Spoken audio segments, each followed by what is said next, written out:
The research that I'm going to present came about from Moody's developing our social performance assessment, which we just came out with about 2 months ago. And as part of that analysis, we collected data from the mix, and we mapped the mix data, I'll give you some examples of that, to our scorecard. And whereas we didn't track exactly the universal standards, the way we developed our scorecard was very much by talking to the markets, and we had over 100 institutions who have contributed in some way to the development of this. So in general, we track pretty closely to what the universal standards are. So this is just the first page of our social performance assessment, and when we go through the different indicators in the assessment document itself, it actually talks in a lot of detail about the individual sections that we're talking about, what exactly is covered within that. So what we did when we developed our methodology is we came up with key factors that we want to evaluate. And we developed these key factors, and there were 4 factors, high-level factors that we looked at. And the way we developed them was by first putting together a consortium, and the reason why we track so closely the universal standards is that if you look at who the members of our consortium was, they were really some of the key players in developing the universal standards to begin with. So what we did with that consortium is basically ask them what are the different factors that should be in a social assessment. And then we needed to come up with weightings, so when we give you our results, all the results are weighted by the level of importance of those factors. And we did a much larger survey of 74 institutions, and this gives you the breakdown of the institutions that were involved in that. So it was a fairly extensive survey. It gave us our 44 different indicators, factors, but then further, and this is what we'll be presenting, we came up with specific indicators and specific practices, which is also similar to what the universal standards are, as what is not only good practice, but how you can relate different practices against one another. So what would be considered best practice, and what would be good practice, and so on, and then we would allocate points based on how good the practice was relative to others. And we did this by putting together an expert panel, also drawn from the We had 16 different experts, and we did a lot of analysis on the results. And this is just an example of some of the analysis that we did, how we checked the answers and made sure that a lot of agreement on the different answers. So that's a little bit about what we did to develop the scorecard that we use as the base of the methodology. And the reason why I did that is that when we present the results and what institutions are doing well and what they need improvement on, it's actually based on this weighting in the scorecard that we developed. So what I'll present now is, in terms of the results, is the analysis of the information that is out there. Now, what we did in developing our scorecard is that we used data from the mix. So the first thing we needed to do was to map the mix data to our indicators, as I said, very similar to the universal standards. And we couldn't get a perfect match, but we got a pretty good match. We were able to match about 44% of our scorecard with the mix indicators. Now, and we give the breakdown for some of the main headings, exactly what percentage of each of the subheadings we were able to do. Now, the reason why this is important is that when I show you the results that we got, there's only a certain level of granularity we feel comfortable in disclosing, because on some of the very, very fine levels of indicators, like the 3rd or 4th levels down, you're just not going to have enough data. But if you look at the higher level indicators, there's actually a significant amount of data to actually see what the different practices are. But the other thing you have to recognize when we go through this is that this is based on the mix, and this is self-reported data. Now, I actually have a question for you. How many, for the MFIs out there, how many of you report social data to the mix? All right. One very interesting thing I found All right, good. There are a few extra hands, I guess that was from when it was. Move your hands down. The reason why I asked that is we got some very interesting results when we looked at the mixed data. The first thing we wanted to look at is, in general, in terms of social performance, how did institutions do? And on average, the answer is they did pretty average. On a scale of 100, the average was under 55. But then we broke down how well the institutions did based on our 6 main headings. So that would be social mission, client relationships, measurement of impact, strategy and leadership, human resources, and environment. And if you look at the mean scores for this, the one area that scored the worst was strategy and leadership. Now, the reason why this was such a surprise when I saw that is, remember, this is self-reported data. So effectively, all you MFIs who raised your hand, I would go back and see who you asked to fill this out, because they're not giving their management a very good score.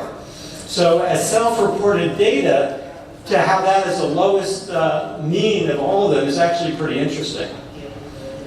So the next thing we looked at is not just the mean score, but what's the distribution around that. And for our purposes, in terms of developing a scorecard, that was important, because if you didn't have enough data points, what you'd expect to see is that everyone would basically have the same score.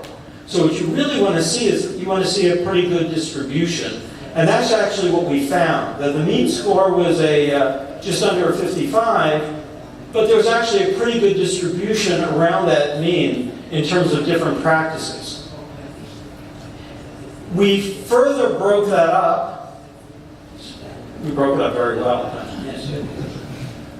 Why isn't it? They don't like. It was there. Now, there's a slide before this that is here. See it? It's a diagram that has these graphs on it. It's not coming up. And that was the best slide.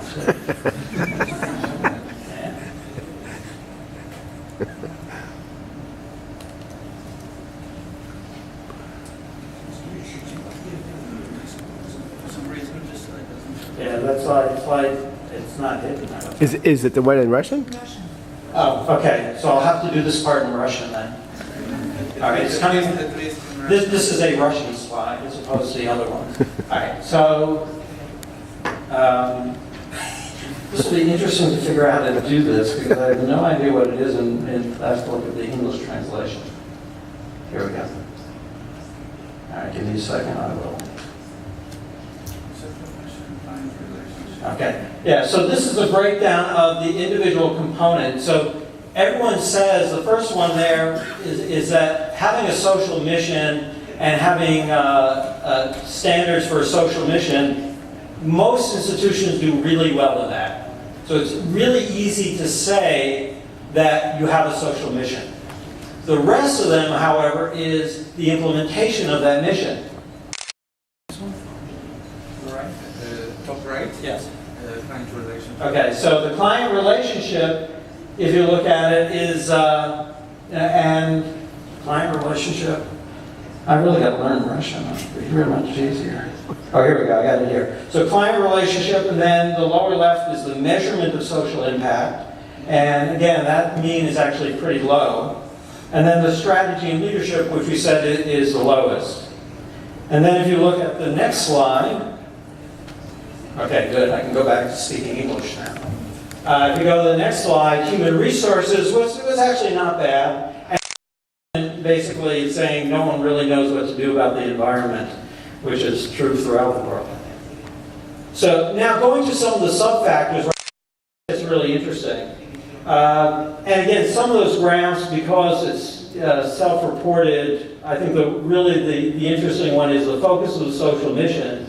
And people did pretty well on that, in terms of having the right focus, who you want to include, and what your target audience is, and so on. When we look at the actual implementation of that, however, you'll see a very, very different result. So strategy and leadership, which we said had the most room for improvement. So first, corporate governance had a very, very low mean. 34 would make, in our rating scale, would probably give it something like a 4 rating in that. Management quality was okay. Outreach and access was also low. And outreach and access is, are you going after the people who aren't included, the lower income, and so on? And the answer is, you might say you are, and that may be in your mission, but in practice, even self-reported, the answer is you're not doing as good of a job as you want to be doing. And also depth of outreach in terms of how far down the pyramid you're going and range of products. All these are pretty low. Basically it's saying you're not offering a very wide range of products is what comes in on that one. Customer protection, on the other hand, did fairly well. Debt collection practices, group that was not doing well, but then you have another group that actually has very good practices. The customer protection practices, product suitability, and pricing transparency all did actually fairly well based on the self-reported data. And then customer service was kind of a mixed bag. It scored pretty much an average. Reporting is pretty good, but products and services, the range of products, gearing the products to the clients and so on, is a bit on the low side. Social impact, either a few institutions are measuring it, but not many. Now this is 349 institutions that reported to the mix, so that's what it's based on. And human resources was generally good, except for promotion and retention. This was actually more of a gender issue. That are women given equal pay and the equal opportunity for advancement. And the answer is they didn't do that good of a job in this. Actually, the hiring policies, in terms of hiring discrimination, it was okay, but in terms of promotion and retention, it wasn't. And then on the environment, as we said, not that much happening, both in terms of the client standards. Institutions aren't really even focusing on this yet. So that's what we found from looking at these 349 institutions from the mix, and actually be very interested in seeing, in terms of the actual practice and in the discussion, if the self-report seems about right to you guys or not. So thank you.